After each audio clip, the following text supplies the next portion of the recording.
business is a living, breathing entity. You keep feeding it good food, you keep feeding it good work, you keep respect to people, it prospers. How did you close some of the largest enterprise accounts? Because you eventually became the incumbent.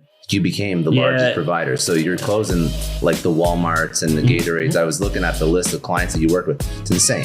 How many photo companies, photo and creative and content companies were doing combined $100 million a year for content creation at Amazon and us? We were the number 2 content creation volume in the world. In the end, a lot of people got hurt who I wished did better. Then you go through like the stages of guilt. And I felt guilty. Still to this day, I can't talk to people because I feel guilty. You can't talk to them? A lot of them I can't. No matter what you give that person, they're going to be mad. You can't make them happy. And still to this day, I'll feel bad. And in the end, I can't do anything about it. So I don't know if I would do it the same. Just don't know. I'm actually, I think, a better person today because of the situations that came from. I learned. I'm more mature about it now. But I might just tell myself that so I can sleep better at night. I've done that. But I have one more big business in me. I just don't know what it is yet. I haven't had cash flow. I mean, we and I were talking about that yesterday. I haven't had cash flow for freaking a couple of years. So you didn't have like interest from some stuff, REITs? Yeah, you have all that stuff, but it's not, I don't look at it as cash flow. Like that's like fighting inflation. Right? I look at that as like, I was smart when I first sold the final time, at least. I just set aside cash. I know what I'm going to need, for a year. And then you let everything go in the market, do what it's doing. You put enough into bonds and then you take enough for another year again. And then hopefully some equity sells somewhere. And I've done all of those things. But I missed the fact that every month or every week, my business was billing money. No, for sure. And next thing you know, every month I had cash. And it was just coming in. And now it's like, it's not there. It's not coming in anymore. It's not coming in. Like, what are you going to do? Yeah. That's the biggest problem. When you have a business, you have a cash cow, lifestyle, all good, boom. Now you get a bunch of money, mentally you don't want to touch it. Well, so many people, business is a lifestyle, and it was for me too. It was part of your life. And I think if you run your business, or you do a business you love, you run it a certain way where you do the right thing, money comes. Yeah. You have to have a little luck. You got to have the right product, the right people, you have to have it right. You have to be good. But if you focus on the money, it's not going to come. If you do the right thing, the money comes. Yeah. And that's how I always was. And then when you sell the business, you get all the cash, you're excited as hell, you got it in your bank account, you take a picture, I'm sure you did, you take a picture of yourself when the wire transfer comes in, you're like, that's me. And then guess what? 20 minutes later, you're like, did you actually do it when you got the cash? Yeah. No, I didn't. You didn't do it? I should have done I have a picture like this. And then I was like, and then afterwards you feel like, then you go through like the stages of guilt. Oh my God, I worked, I had this team who worked so hard for me and I felt guilty. Still to this day, I can't talk to people because I feel guilty. And you can't talk to them? A lot of them I can't. No. I mean, did you have stock options? Oh, well, what happened was when the first exit, when we first sold half the business, that took off. I had no problem with that. That was mine. And I always paid people really well. I paid them more than the market. And because they worked hard and I treated them, they were family. And then before we exited, when all the private equities got in, everybody got phantom shares, which is phantom is what it is. And because we sold during COVID, the numbers didn't hit what they thought. So therefore, the phantom shares didn't cash out the way they should. So everybody was mad. And as much as I wanted to take it out of my pocket, I couldn't because I had a minimum. And it wasn't a mental, like sometimes we all have these mental numbers in our head. Yeah. You got to have a mental number. That's fine. But is it a real number? Are you going to spit off the right amount of interest that's going to live your life? You're not going to deplete your money. You're going to plan for worst case scenario. That was the amount I had left over. Whether it was low or high to someone else, it was right for me. It was right for me. It was it. So if we sold 4 or 5 months earlier, everybody would have maxed out all of their shares, but COVID came.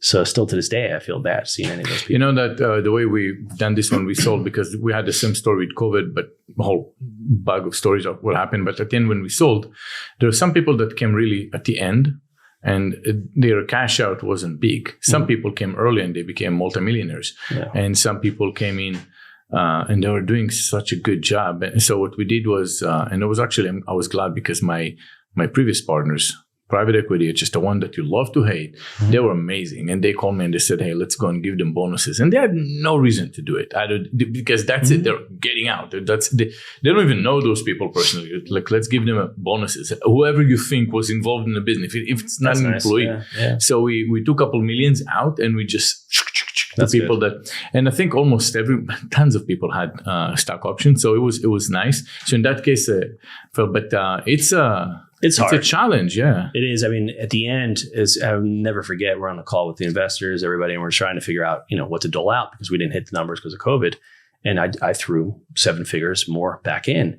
and it went to certain people. And those are the people who are madder than anyone. Oh, so they were unappreciated. It went to certain, we had different tiers, and it went to all of them. And the high earners are the ones who are the most mad. And I was like, damn, I can't help it. So I felt bad for there were people that were supposed to maybe get $250, and they may have gotten $1,000. Oh. And no matter what you give that person, they're gonna be mad. You can't make them happy. And still to this day, I'll feel bad because I wanted them to have their house paid off. I wanted them to have these things. Yeah. And in the end, I can't do anything about it. It's besides go build another business and make sure that you get them hired again and then treat them right next time. That's my goal. That's my goal. Yeah, that's nice. That's nice. So let's go and introduce you, okay? I think you'll do the best introduction. So before we start, okay, we're neighbors. You have a beautiful home, and we're going to use that in the intro. It's one of the most spectacular homes actually in South Florida. And you built it yourself after your exit. Your name is Brad Tuckman. Yeah, I'm Brad Tuckman. Yeah, and it was in the Wall Street Journal. Yes, it was on the Wall Street Journal everywhere. Just an amazing job. And I wanted to say we met first time when I came over to look at my place, and you drove by and you saw and I was with a BoxyCharm shirt, and you said, "You're Joe, right?" And I was like, "How do you know?" I was like, "BoxyCharm." Like, you knew BoxyCharm? Yeah, it's a small world. I didn't know Boxy. My girlfriend knew BoxyCharm. I didn't know BoxyCharm. Yeah, because I don't expect a guy to know Boxy, but we had mutual friend from EO. Yeah. So EO, which by the way, I never knew it existed when I was in my own business. I didn't know. I just did everything on my own with a chip on my shoulder, and I had to win. That's the best way to do it. To a point, because I felt alone. And so, so there's a business called Zendu that I'm on the board of, and I invested in. And the CEO is a great woman, Lillian. Yeah. And I don't know, I just forgot her name for a second. I just spoke to her 20 minutes ago. Cameras. Yes, Lillian. Yes, she's amazing. So, so we always talked about you because she's always talking about growth hacking. Mm-hmm. And I'm like, can you stop saying growth hacking? I can't hear it anymore. But it's you were good at it.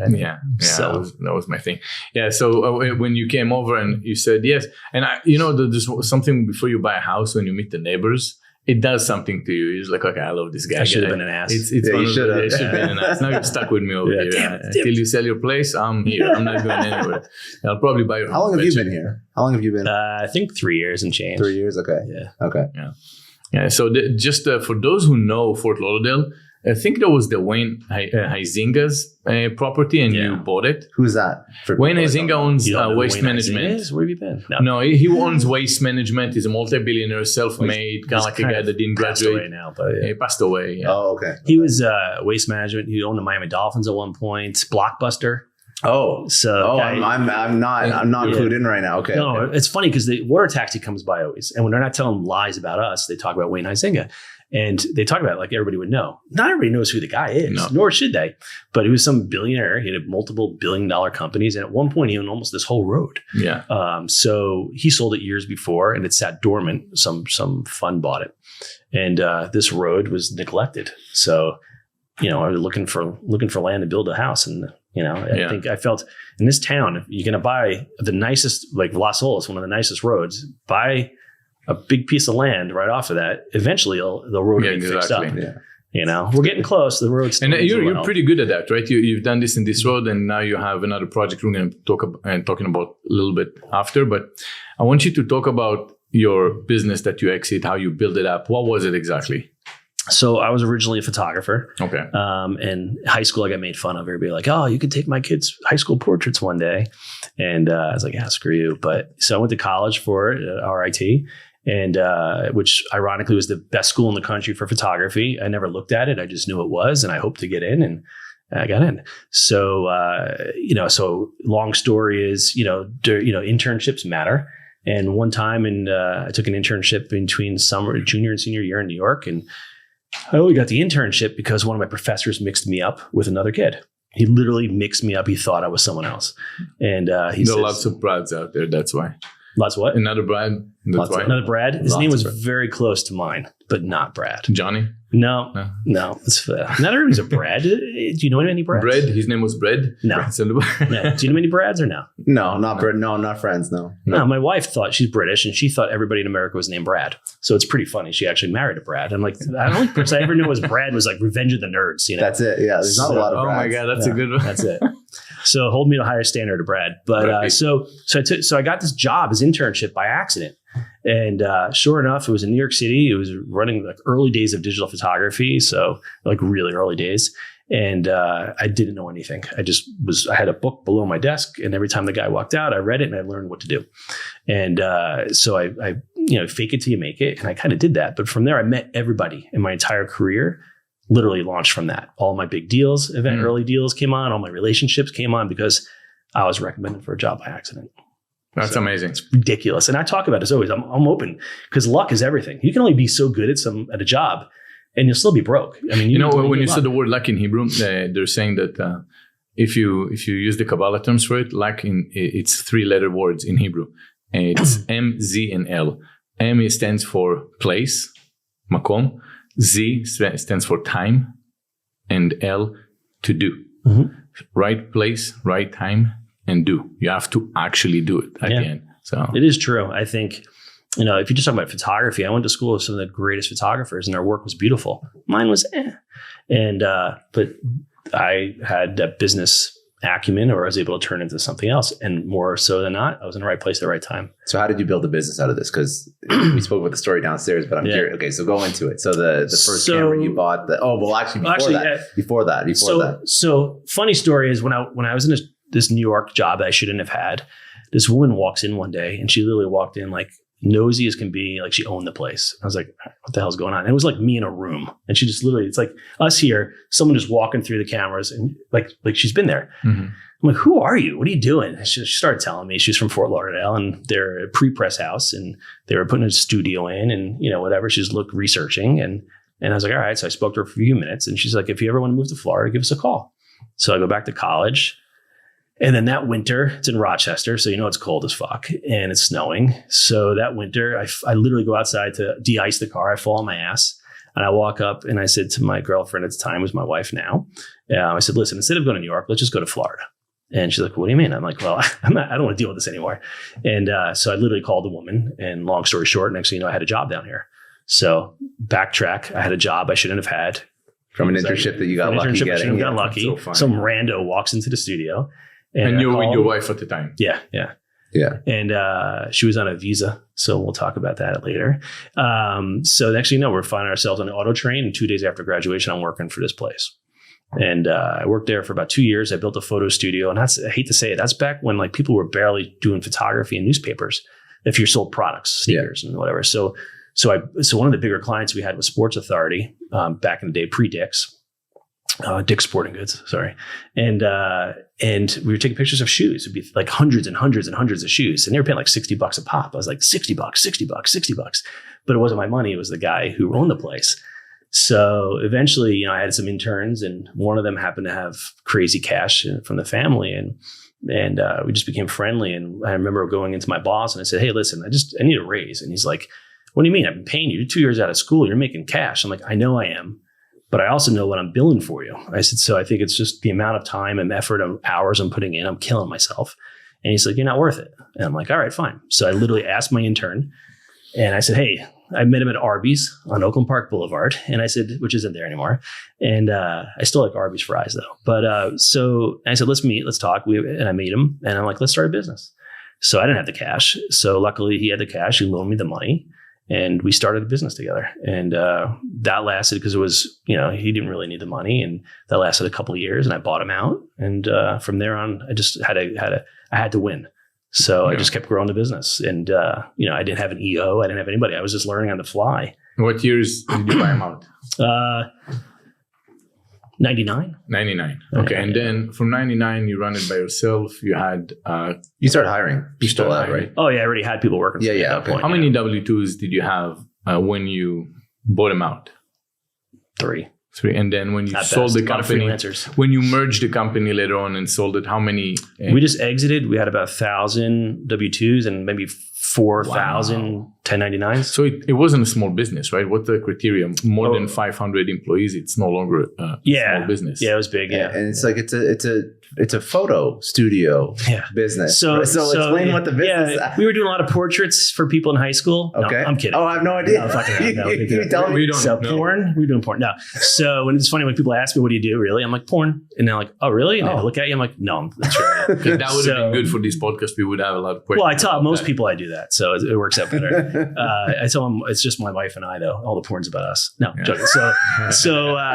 But anyway, so we're not deleting that part. Don't go back and they say can leave that in. We keep it's it. really not about us. That's why we give him alcohol, guys. Yeah. So I need more. You can get your sponsor. You get your sponsor going. So, what do we do? So if let's say you go to shop, luckily it was the internet. So early days, it was around newspaper ads, right? So if you shop in a newspaper, we did those photos. Actually, I'll take the tequila. Are you paying attention to me? I am. He's not even listening. I don't feel like you invite me here and you're not going to listen to me. Thanks, Brad. I'm going to ask you a question and then look somewhere else. Don't say he's not honest, guys. Yeah, 100%. Okay, go. I don't want to tell you now. No. So what were we talking about? I forgot. Oh, what did we do, right? Yeah, what you do. So early days was the newspaper, and I used to tell people, if you put it in your birdcage, all the piece of papers, all those ads, that's what we did. So I made my money on selling stuff, the photography and all that stuff, the Sunday circulars you would get, and made a living. I built a whole business on that.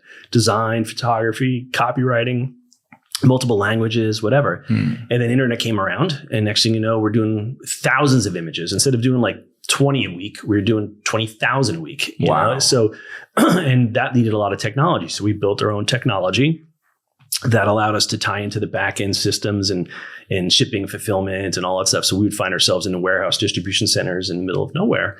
So if something shipped from China, we'd know it. The second it hit the warehouse, we'd photograph it, do all the copywriting, all the retouching. We offshored. We had our own offshore components. Next thing you know, it was live within a couple hours after it hit the warehouse. So speed to market is everything, right? So if from your days, if you have something sitting in a warehouse, you're not making any money. You got to go. You got to move it. And you're more likely to go on sale, right? Yeah.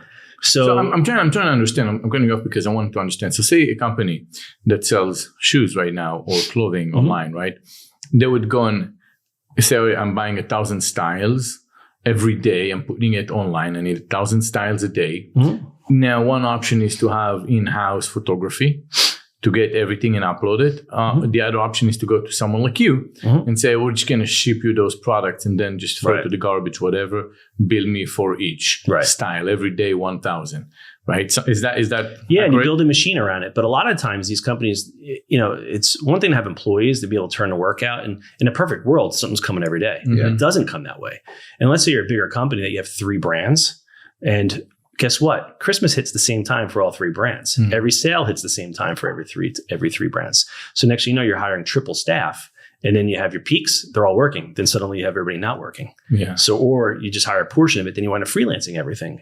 So it's cyclical, right? So a lot of times people bring it in house, and a lot of people kick it out of house. So there were times we lost business in house. There are times we gained it back out. Do you think if you run your own clothing company, would be worth it to build it in house? If I would have to weigh it. So let's say, I'm thinking of the clients that I know we did and we have. In my mind, I'm thinking Fashion Nova. Would it be worth it for a company like Fashion Nova that upload about 1,500 styles a day?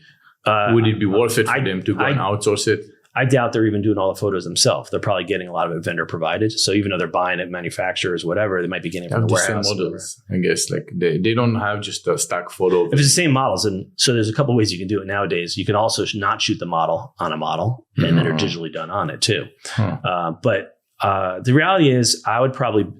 It's not fair because I know what to do, so I'd build the machine. You'd build a machine, and there's actually stuff that we worked on that actually was in my brain. I don't think we ever worked on it. I wanted to. That's what happens when you bring in private equity. You can't do your games, the things you want to do anymore. So I was trying to cut out every step in the process, and that's how you can get them done. 100%. So if I'm someone who I know I'm putting 1,000 a day out, I'll do it in house. If it's you know the system, so you can build it in. Yeah. You build it in house, so you can tie it into your systems right. Let's say that everything's RFID'd. You can reduce your touches. So if you take 2 steps out of your process and you do that 100 times a day, you lose 200 steps. How much more can you get done in that time? If someone's listening right now and they're selling online, I guess that would be a good one. I'm available for consulting. No, yeah, of course. It's available. I'm allowed again. And it's not cheap. Okay, but now you have automatic mock-ups. What would you recommend them doing if they have random products every day that they have to shoot? Is there any system that use this software? I think everybody should have a minimum in-house.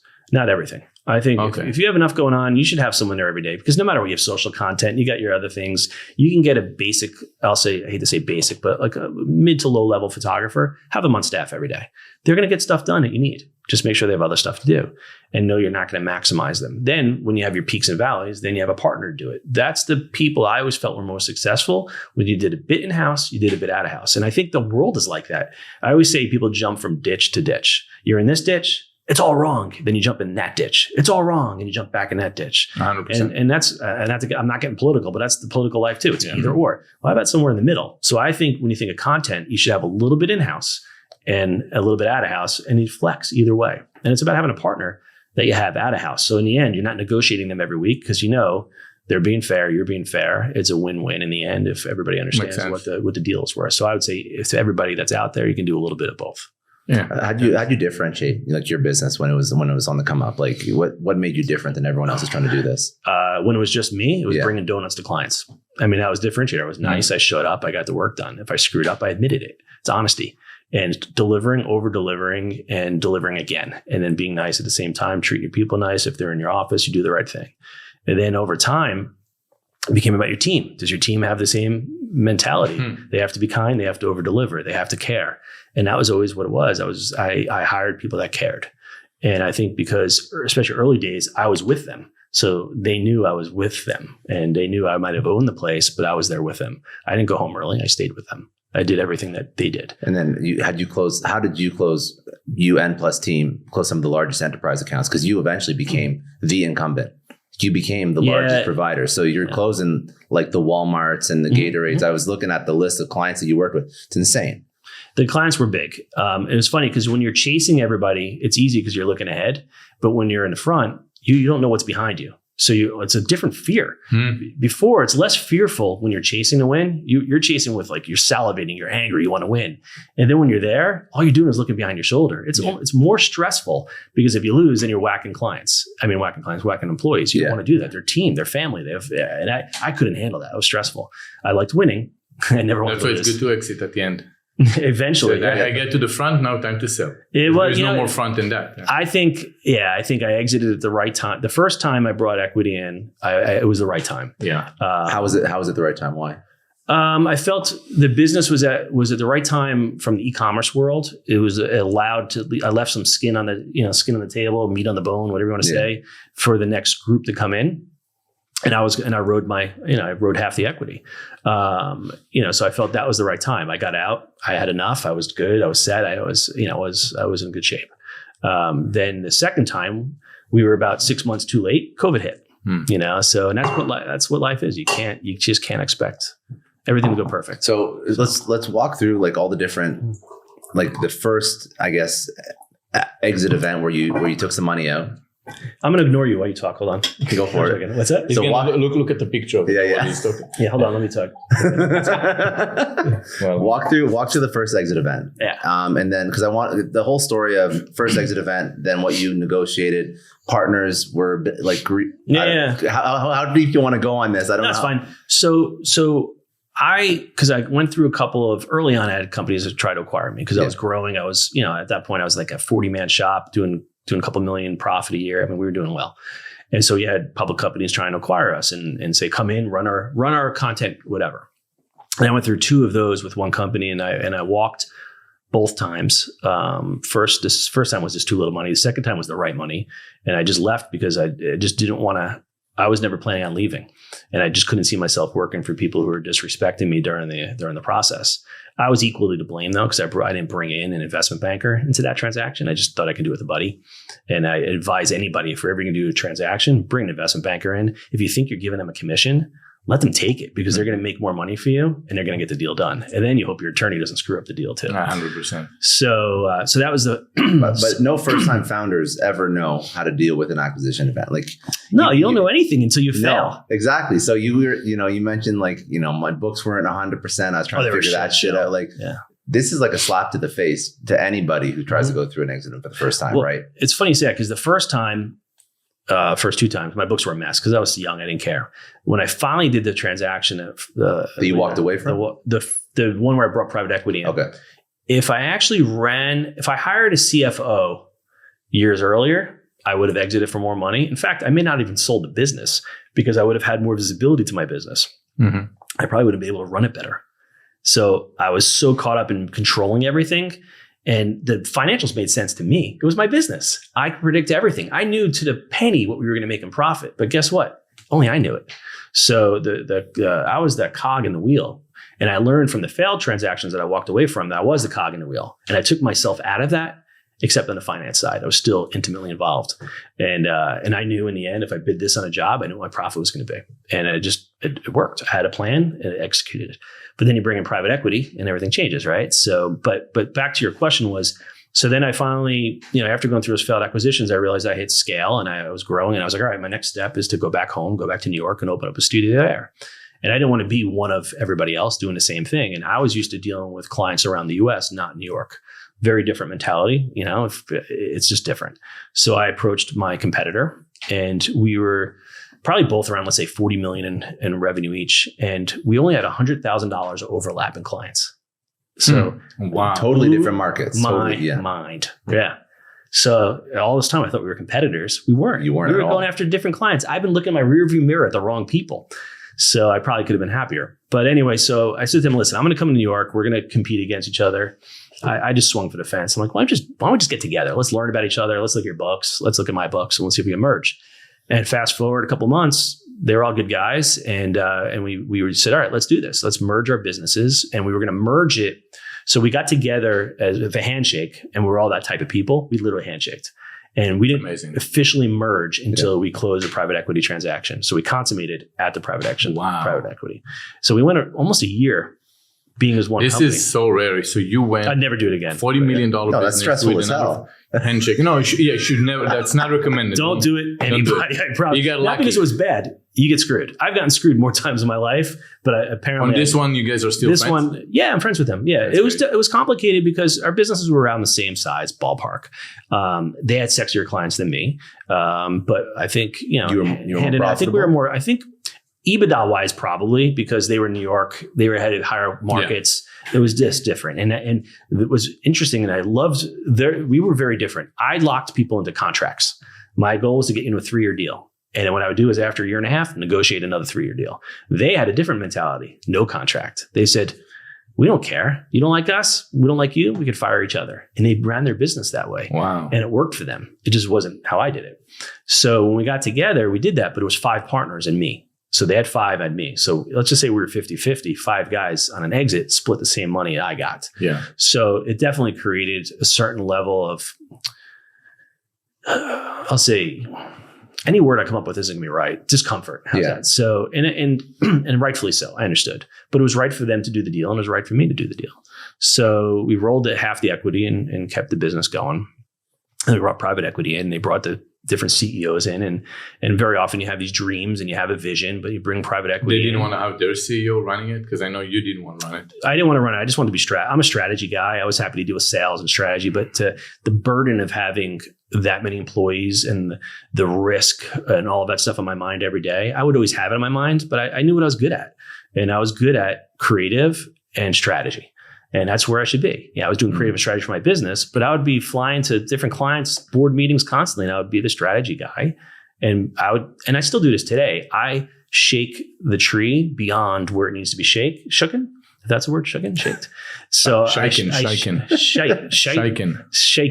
I don't know what it is. We're all cut off. I'm Israeli. Don't look I think for it's me. just, Don't drink more. I think it's just You have an shook. excuse. I don't. It just shook. Yeah, shook. Yeah. So I shook the tree. No, I shake the tree. Anyway, I shake it more than it needs to be. So the people who are on your team or on a client just elevate their thought a little bit, knowing that I'm whacked. Yeah. So I'll go well beyond knowingly. And I hope they never accept what I'm suggesting they do, just to get them somewhere better. Yeah. So, and there are times where I don't do It's that. kind of like Elon Musk, right? If you didn't see the missile blow up on midair, that means you didn't try hard enough. You didn't push it hard enough. That's pretty. It is kind of, I always say go big or go home, right? Yeah. I mean, and you have to think big. You have to, again, my career got started because I was by accidentally selected for something. So I always looked at it that way. You got to take chances. And that's what I always did, like shaking hands and doing a merger. So we did that, and they brought a bunch of CEOs in over the time frame. And like most private equity transactions happen, sooner or later, they tell the CEO to leave. And when I first met Joe, why are you looking at me? So when I first met you, I'm like, Joe, what are you doing? He was like, well, I'm still working with the company. I'm like, didn't you sell? Well, Brad, I rolled a lot, whatever, blah, blah, blah, blah, blah. I'm like, dude, you're not going to last. You're like, yes, I am. I'm like, no, you're not. He was right about it. I think I told you like in an hour. Yeah. I met you. Hi, Joe, your BoxyCharm. You're not staying. Yeah. So, but and it's funny. It's funny that you mentioned that, because now you just brought back that memory. Sorry, it took me about a couple of weeks. After you said that, when I saw the meetings that I had to go through, and I said, "Oh, no, it's not for me. No. It's just because you know what it is when you build something from scratch. It's who you are. It's in your DNA. Yeah. And for me, I love building stuff. I just do, and I love the people. I love you're in it together, and I also love the fact that you can, when you're the CEO, you have the ability to do what you want. Okay, and what I mean by that is you can take chances, and the chances sometimes you can't put on a spreadsheet. You can't put that chance in a presentation, but you know it's right. And with private equity, you can't do that. When we brought the private equity in, I had a plan. I knew exactly what we needed to do. Would it have worked in the end? I don't know. I think it would have. And I said, let's just follow this plan. But no matter who comes in your business, they buy you for what you are, but they don't plan on running you for what you are. Yeah, they don't know who you really are. Which is interesting. I'm curious if when you do, I'm actually curious about this whole merger situation, because I've never actually seen one done successfully with somebody that I know. So I'm curious about not just acquisition, like 50-50 coming in. How do you merge the cultures, the business practices? You have two different, ideal customer profiles that you're going after. So it was hard. Point one. Second point is, I'm also curious about what's the private equity playbook that actually implants a successful CEO into a business that they're not emotionally involved in. Well, I think because I've seen it fail more often than not. I respect, and I really do. I respect the guys who came in and did the investments with us, and I'm thankful, right?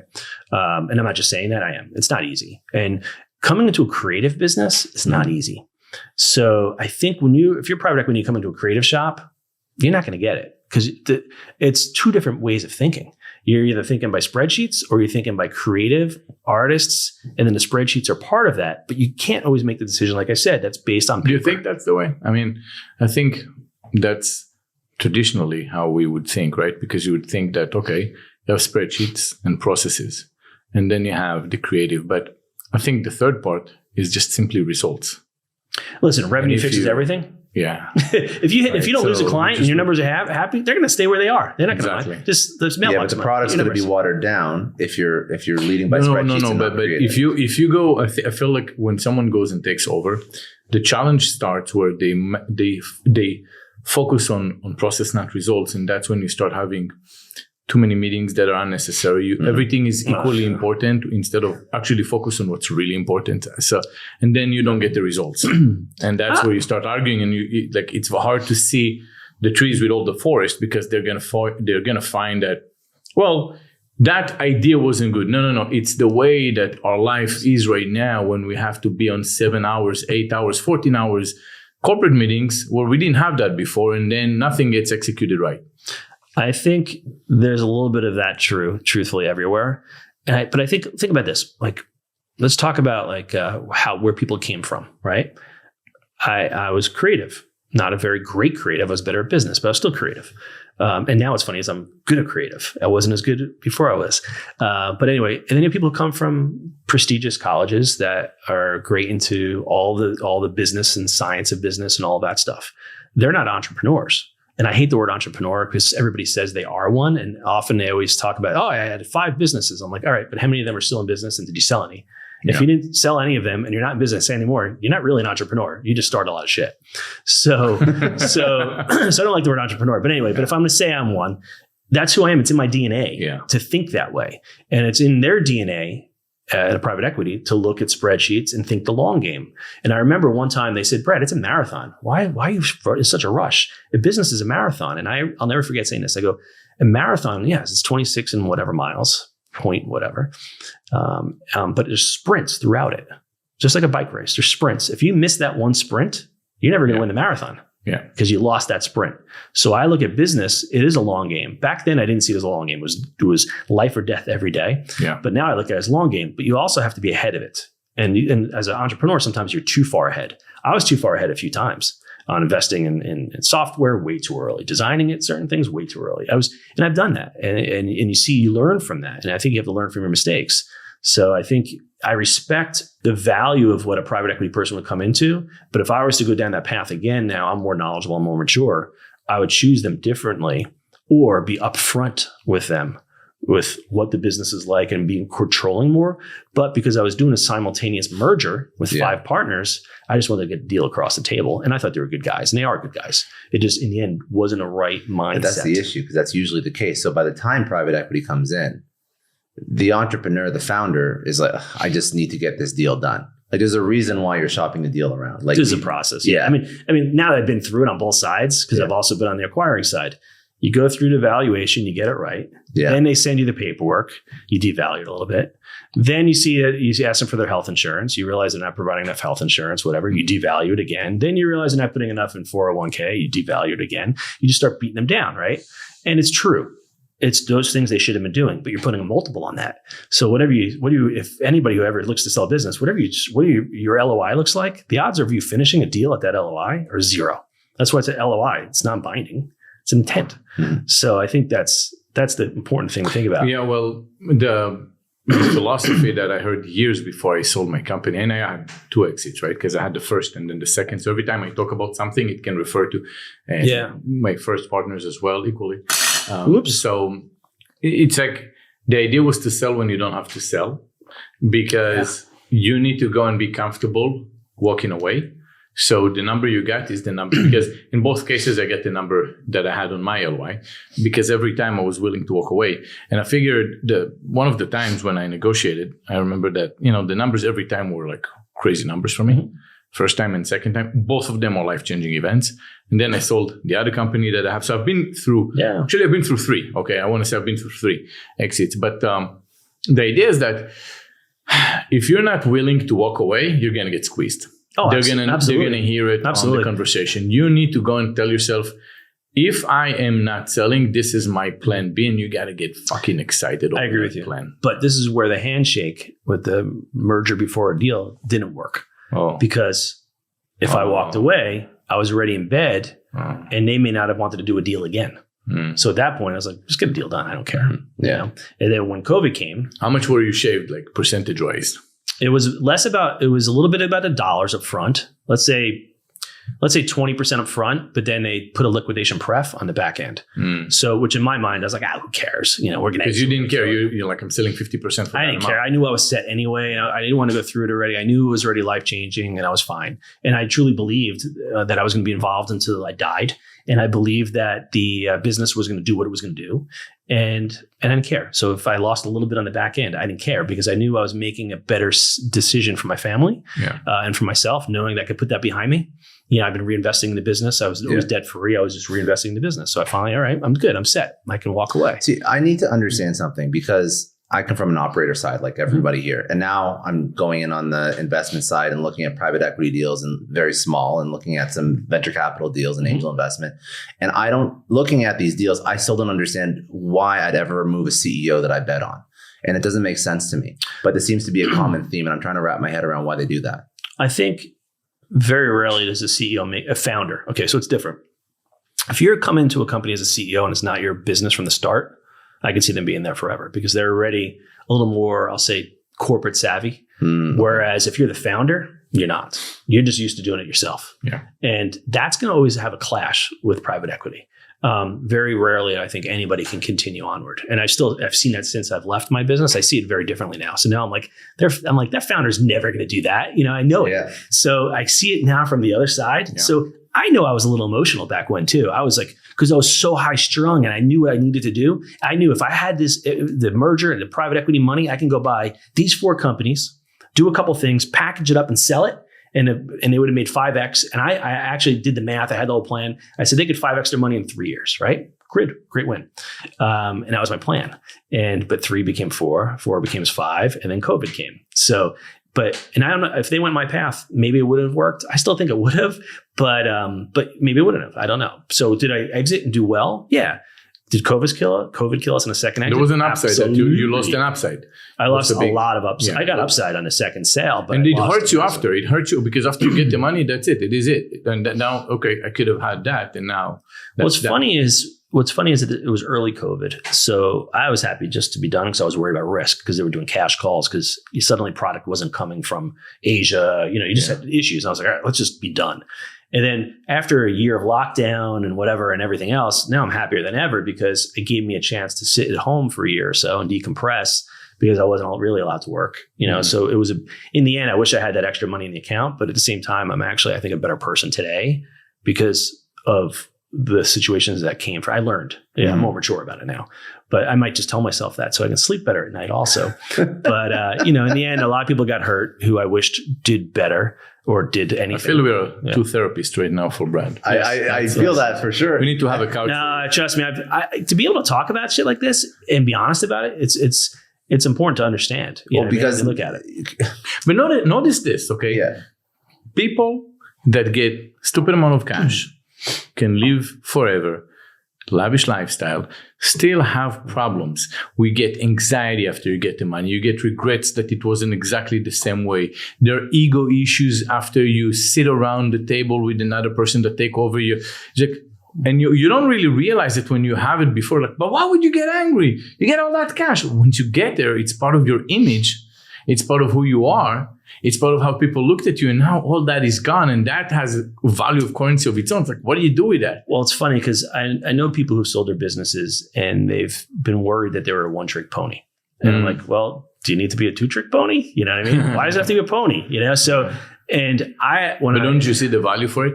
It's funny because you have something I do. I see it a little differently because part of me is happy just to chill with my family now. At a time I was on the road for years, and even when I was home, I was always there, but mentally I wasn't always there. Mm-hmm. So I've gotten to, have a great time with my children, my wife, and be a better person from that. But at the same time, my identity used to be Brad, the guy who had this business and was I thought a great person, a good person that everybody knew was always going to be there for them and whatever. And I was Brad. He was the business guy.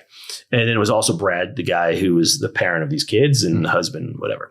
And suddenly that business is gone. And then you're like, oh, now I'm Brad, the dad. It's just the dad. And I was totally cool with that too.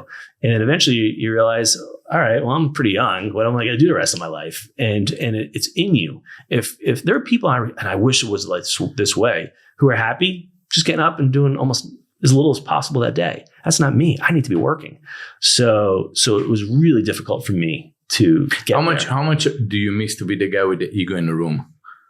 I still feel like I am that way. Well, think about it. When you run a big company. What's funny is I would do it differently. I had a lot of emotion and stress. So you look back and you say, what can you do? And I think I wouldn't change anything because I don't know if we would have gotten anywhere if I didn't have that, if I wasn't that high stress level or whatever. I don't know if I could have pushed the business to where it would have been.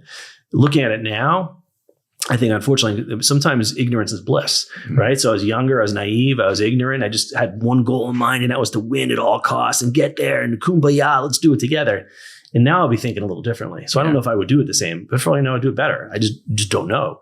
And then back to you said luck. I mean, I don't know if the luck would be on my side this time, but I can tell you moving forward, everything I get involved in, I look differently. I look at differently. I want us to talk about that. So I don't know, a couple of months ago, 6-7 months ago, you told me that you have a new project. So you're able to have the city commissioning for you 10 acres to go ahead and build Pickleball. And I saw the plans. It looks amazing. It's something that I mean, as soon as I saw it, I'll put money in right away, right? Just how did you come up with it? I didn't ask you either. You didn't even ask. You just show me what it is. And you know that when you show, someone is going to come and what else do you do with your cash? I have to park it somewhere. It's like, let's do it. It's like, how did you come up with that? So way back, COVID happened, right? So we all had nothing to do. So I started playing pickleball with my son and some friends, and my father actually played it for 15 years, and I made fun of him for the last 12. I didn't know it was that old. For 24. Oh, it's been 1960 I something. didn't know that. What? Yeah, it's been around forever, man. It's a silly name. Most people don't play it, but it's grown and grown and grown and grown. So now, now it's on CBS. It's on, it's everywhere. But about 2 years ago, I was looking for land. I was like, all right, this would be a great thing. I'll put a couple of courts in. I'll put a dome over, one of those inflatable domes, and I'll just bank the land for 10, 15 years, and then make a pickleball be a place to build, make some, because the community is so good. People who play pickleball, I play pickleball with people you never would have met in my life. It's people who blow fire at like the Maikai, He's a great guy. Next to like a reverend from one of the sports teams, next to another CEO of another company. You don't know who anybody is. That's amazing. You're all just the same on a court playing with a pickleball, with a plastic ball and a paddle. So I met friends. I ran a business for so many years. I didn't have friends. I was friendly with everybody, but I didn't have friends. So you realize sitting home every day, you got nothing to do. You have no business to run. You got no friends, especially during lockdown. And my son only wants to see me so much. My daughter half the time is my son, and my wife was just over me. So anyway, I'm looking for land, and you couldn't find it. It was in places I didn't want to go, right? And I was trying to find a business. I was looking to open on Las Olas here, like a high-end premium tourist store. Does not exist around here. But then I found out the rent was like 85 plus CAM. I was like, still ain't paying $100 a foot for this. So I said, forget that. But so the pickleball, eventually I'm like, this isn't going to work. So there's a guy on the court, we call him the pickleball mayor, because he's like Mr. Pickleball. He deals with the city. And I said, let's do something together. So we hired consultants and we approached the city, and it's been almost 2 years. So 18 months in theory since the paperwork. And we finally got approval. I've never dealt with government. I never dealt with the government process. I respect it. I understand it now. I didn't understand it before. And we got lucky. We got there. How do you lobby the government? You have attorneys, and And what makes them change their mind on something? It wasn't necessarily about changing the mind. It's about finding they have to understand the reason behind things like that, right? So again, I'm not a developer. Some people say, oh, the developers. I'm not a developer. I'm just a guy who lives on the street and wants to do something good. Yeah. So it's trust, right? If you're a developer, you want to build a 50-story building, that's one thing. If you're a guy who wants to build pickleball, and I got to tell you, 2 years ago, you weren't talking about pickleball. People weren't talking about it. So the last 2 years, it blew up. Not blew up in like the last year. So my brother would make fun of me constantly about it. And now he texts me every day photos of people in New York City playing pickleball or Hoboken. Yeah. And the reality is 2 years ago, the commissioners didn't see why they needed it. So in the end, attorneys there, you hire attorneys for the right reasons, and they know how to handle situations. And I think in the end, it's about convincing 5 people that it's a good idea. And then from there, there's a whole long process that I still don't understand at all. And I believe you just do the right thing. And I kept saying, let's do the right thing. This is going to be something for the community. It's 42 courts, right? It's 42 pickleball courts. Yeah. Plus a restaurant and a bunch of other things on a lake. And we're trying to make a place where, listen, like there's so much hate out there, right? Mm-hmm. There just is. Imagine if you go to a place where you just want to have fun and hang out and you don't care who you're with. So you can do that playing pickleball. And then we're making this whole lakeside. We're redesigning, or I'll say revitalizing this lakefront. There's a lake in Fort Lauderdale nobody knows about. And we're going to redo the beach, make the lake swimmable. And is it saltwater lake or freshwater? So you can swallow it if you can't swim. It's on there. So we're revitalizing this, and it's going to be a place where I actually see it. Locals and tourists will come. You can be yourself, hang out, have fun. So it just took a long time. I mean, it takes time. Government takes a long time, but we were very fortunate to get the land, we're very fortunate to get the land to be able to do this. And we got a very fair rate for the yearly rate. And then we have a not-for-profit and charity side that we're actually raising money for the city and the parks. So we're also renovating some properties. We're giving training to the teachers at all the schools in Fort Lauderdale. We're giving them equipment. We're every year. The whole initiative, every year. Yeah. Yeah. Cause it's not like, again, I said it earlier with the business. If you do the right thing, the money should come. So from my feeling here is if we can make a nice place where the community can go, they're going to stay and eat and drink. They're going to play pickleball. They're going to come meet friends. I love destinations. I love destinations so Fort Lauderdale is kind of like a secondary market. It's not the primary market like Miami, but Miami it's not known for pickleball. So anyone that's going to love pickleball is going to start coming around. And the reason I like it is because if you own property over here and actually, I live in Fort Lauderdale, right? So it's just every time there's a new destination that Miami doesn't have, I figure it's great because it's going to be that much more reasons for people to consider Fort Lauderdale, because they hover over it. Like Palm Beach had a Goldman Sachs office, Miami had, but not in Fort Lauderdale. Yeah. Like you want your properties to appreciate and you want the place to be better and you want the place. So every time I hear a new destination, I said, that's awesome. And that's one of the reasons also I told you. Okay. So you've never done like restaurants, brick and mortar, anything So before? I grew up in the old days when you had arcades, right? And my family ran arcades and outdoor amusement parks for this company. And so I grew up in that space. So I just learned by being there. I was the guy who fixed the video games, they used to send me to this one location in Long Island to figure out on the carnies, all the guys that were doing the games, who was stealing. So I would bring a girlfriend, I'd go get a cash, I'd go out there, I'd play all the games, I'd go home and go, those 3 people stole. So, and they were doing it in this weird ways that normal people wouldn't see. So I learned a lot about business, about real people and life, about that entertainment world and all that stuff just by being there every day. And then after that, it's just understanding people. As far as food and beverage goes, all my studios had bars, and we had catering every day, and some of it was in-house. We had a catering side in New York, but that's not my world. So I learned you hire good people. So you hire the right people, you hire the right consultants, and you build a place where people want to work. You're not going to always be perfect, but if you do the right thing, you're going to get the right people. So that's how we're looking at it. We have the right consultants, the right people who are going to manage. And fortunately, a lot of good people play pickleball. A lot of good people who run restaurants play pickleball. They want to come work for us. So it's pretty. I know you're looking at me laughing like, what the hell is going on? I'm just fascinated. I think it's awesome. I read something today that there was a company using this in their marketing material saying that pickleball can bring the world together. And I was like, but it's kind of true. It is kind of true, just shut up and just do your thing. It's a plastic ball and a paddle. Go hit it and have fun, right? So this is like your main focus right now, like outside of real estate? It's full time. Yeah. I'm full time right now, getting off. Yeah, just getting through the city now. It's getting through design, building permits, construction, all that stuff. The business model. We have a pro shop. You have it. Basically, this is a perfect ADD business. I'm building a restaurant, a sports club, a fitness center, and a pro shop. So I have 4 businesses starting at one. Yeah. So no strip club. Strip club? Strip club at Pickleball? That's here, I thought. Is that here? Funny story is my mother used to be a den mother at a strip club. Oh, what? A den mother? Someone has to run the girls at a strip club. It forever ruins strip clubs for you. That would ruin strip clubs. It. When they're coming to your house on Thanksgiving, I swear, and the girl's like, your mom is my mom. I'm like, no, my mom's my mom. She's your stripper mom.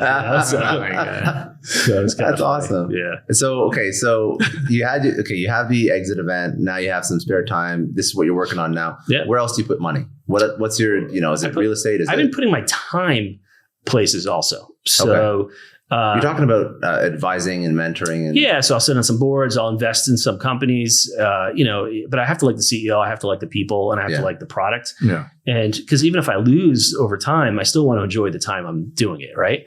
And I'm putting enough in now where I don't mind losing it. Right. So I'm not going to throw it all in because I know what I need to live the rest of my life and not be stupid. So you just choose the right projects. And now I'm showing stuff every day. Once you hit it, you can smell it too. When people text you out of nowhere, they're going to be nice for 2 or 3 texts, and then they're going to ask for the money, Yeah. So that's why I was not going to ask you. So, but anyway, you can smell it. So I've seen it so many times. And I'm like, they're good people, but they don't know how to run a business, or especially if they're just starting, they've never run one before. And I'm like, the fact is I've never run a restaurant, but I know how to hire people that could. Yeah. But if you never owned anything, I know how stupid I was. So, and then you have great products, great projects, but you just don't see that they're ever going to get there. Right. So you see reasons not to. I see more reasons not to invest. The best deal you ever do is the one you don't do. So, right? So whatever you're comfortable saying, but like, what have you invested in that's won? What have you invested in that hasn't won? That's been your biggest loss? It wasn't a big dollar one, but I started this brand 2 years ago after the election. Instead of Make America Great Again, I started Maca, Make America Kind Again. So I started a website, Maca.com, Macastore.com. And it was all just, like that. It was tongue in cheek. Nothing was nasty. It was just be kind, don't be stupid, whatever. And I think I sold a couple of shirts to a few friends. You get cease and desist or something? No, not at all. Actually, I still have the URL. Anybody wants to buy it, it's available. I own all these other ones around it too. So, and I still think Maca works, but hate sells more than love, right? So whatever. And I wasn't a tree hugger on it. I wasn't being crazy or anything like that. You know what I mean? I was just being like, let's have some fun with it. So that was, but I got to tell you, that kept me busy. It was COVID time. It kept me busy for a couple of months. I literally designed the shirts. I built the website and Shopify myself. I started doing the marketing. How many styles did you have?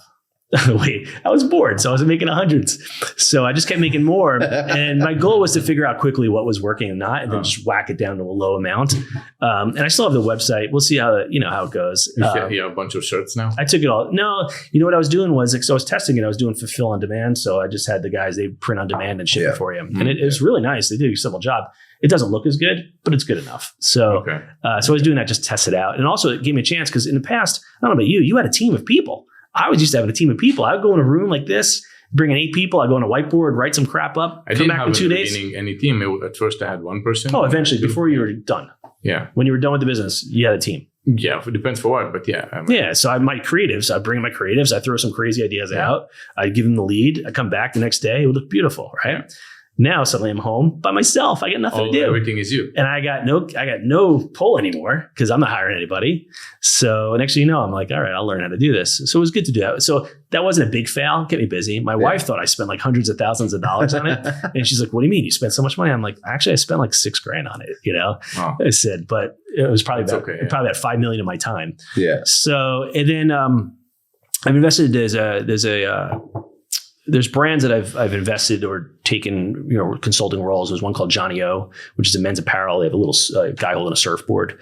And there's a good friend of mine. He's on the marketing tech side and I'm the creative side. So we came in, we modified, we made updates to their brand, website, technology, looking at acquisition and all of that stuff. And I think they've 4 or 5x their revenue since we got involved. So they did great brand. I got to give them credit. And I think in the end, we just gave it a little. Sometimes you bring someone from the outside, give it a little push. Yeah. And then you're a marketer. To where it be. Yeah. And then my partner on the tech side, it's interesting. Creatives on the creative side, which is what I do, you can swoop in and swoop out. The marketing tech, they're there forever. Yeah. You know what I mean? Because it never changes. And then creative, you kind of refresh. So I think that worked out really well. I've actually taken some off the table. When you say tech, what do you mean tech? And what side? What exactly were they doing in marketing? Tech marketing.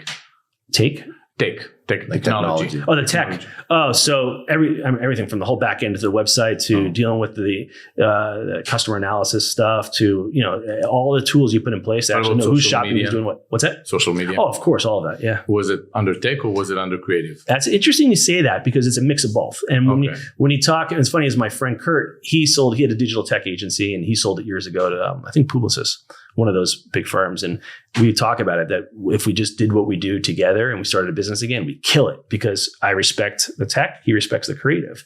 And when you do it together, you're not just thinking about your cost acquisition because normally people just trust the Facebook algorithm. It works. Well, can you make it better? Right? Can we dial in a little bit more? Can we get the creative more? Can we understand what's your cost acquisition? Fine. Is there a return rate on that? Are you looking at your second purchase? What's the lifetime value of all of them? You start looking at it and understand it. So just because you're low cost acquisition, you might actually be getting more revenue from a higher cost acquisition, a better customer. Yeah. And all too often the agencies are just looking a certain way because they can just check the boxes. They have a plan, they do it, and they move forward. And I respect it. It's fine. But let's say you spend $1 and you make 100, I'm still going to expect you to make 200 the next time. And that's just to get better. Once you put on autopilot, then that's no fun anymore. You have to keep being different. So the tech side is, who's hitting the site? What are you doing on there? How many pages are they going in there? What are they looking at? Can you hit them with a mailer because you're getting that information through the way? What products are they looking for? If you sell them shoes, is the purchase going to be higher? Then you start looking at LTV, you start all these things, and suddenly you can spend. Did you guys have a social media department? Did we at my old company? No. The one you... those guys? Yeah, they had teams, but they actually mix of in-house and agency. Okay. So I believe that. What did you do with yours for social and marketing? My business was different. The social you had was more just to show the clients that you're doing it. It wasn't to win clients. So we didn't win business from buying anything. It was more B2B. It's all B2B relationships. All outbound sales. Relationships. Yeah. Yeah, you go to this event, let's say in Scottsdale, where you meet 16 clients, and then it takes 2 years and you get a big whale. And then you'll just go out for dinner one night, meet someone in 3 minutes, and you land the same whale. Yeah. So you just have to be doing all of that. But back to the conversation, another business was Zendu. It's an online bookkeeping and accounting technology company. And you're on their board. So yeah, and they're killing it. So Zendu did a great job. Zendu. XENDOO. If you need bookkeeping, like automation for that's like Intuit or something like that. Well, you have Intuit. basically Zendu built technology in the back end that allows the bookkeeping and accounting teams to be more efficient. Yeah. So they actually get a lot more work done, and therefore they have a lot more time to be available. So question, you're a non-technical individual. You're not a developer. You're technical enough, but you're not like a developer or engineer. So when you invest in Zendu, for example, how do you make sure that you're not going to get screwed over? Well, I did have tech in my company. I had software, and I screwed myself. So I aqua-hired someone, built a department around it, and I saw how to flush money out so fast. So when I brought investors on, I think I had like $6 million of technical debt. Which means if you don't know, you have $6 million of manpower labor to fix what you've created your problems with. So I get it. So with Zendu, I was like, all right, let's not reinvent anything. If it exists, don't do it. So with Zendu, there's no need to create a new GL. You have QuickBooks and Xero. Let them do it. It's what you can add to it that makes you better. So you can, in the end, if you're a small business owner, you need help. You're on your own island. You don't know anybody. Yeah. I was. So if you can call someone and not be charged like $1 gazillion like you normally are when you call your CPA, and they know they can just help you for a small business. Yeah. How good does it feel if you get a letter from the IRS, you take a picture in your phone and it's solved the next day? Whereas normally you're calling your CPA 86 times and they ignore you. So that's the type of stuff. Reason why I invested was Lillian's amazing. I thought the product was good, and I felt it was a way to help small business people.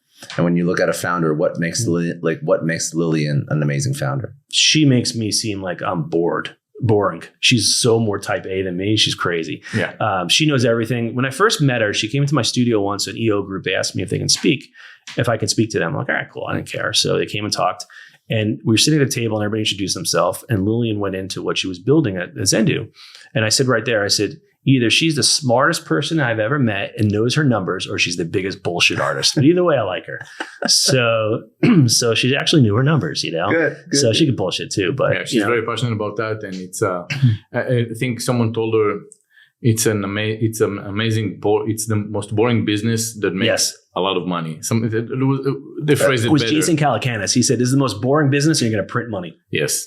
He said that about Zendu? Yeah, because it's accounting. I didn't know that Jason Calacanis was in this. Yeah, the launch incubator. They're actually one of the investors in it. Really? Yeah. I just joined his launch incubator. Oh, did you really? That's funny. Yeah, he's a good guy. Small world. Yeah.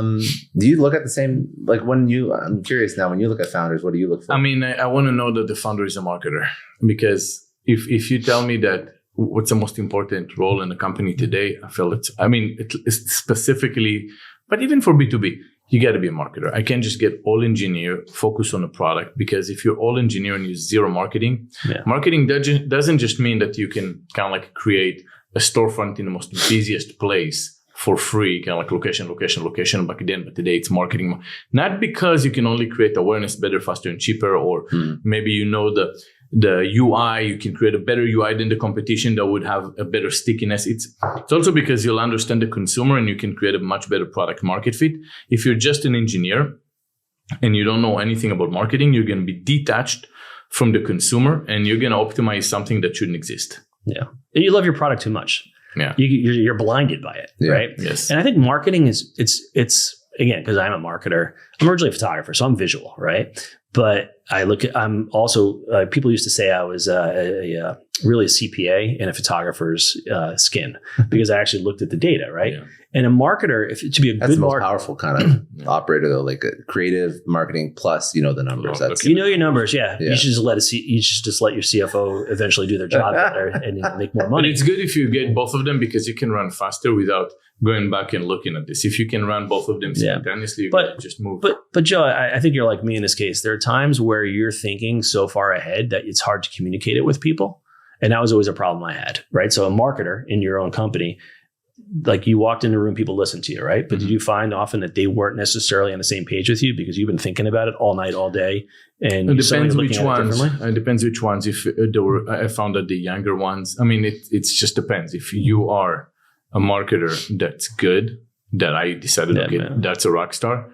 As soon as they start talking, I got it. And then they're already building up on that, like this. And it just, everyone's wired different. Yeah. You have to hire people that make you stronger. Like I had a team, I had people who could just decipher my nonsense so they can understand. Yeah. But I was a little out there. I'm definitely a little more focused now. But I found that I was always a little far. I thought about things well in advance, sometimes too far in advance. And therefore I already had my decision made up. But I always say to everybody, if you disagree with me, please say it. but just make a damn good case and come with substance. In the end, exactly. Like if I was standing up and you guys, including me, came in and we all had different opinions, I'd listen to every one of you.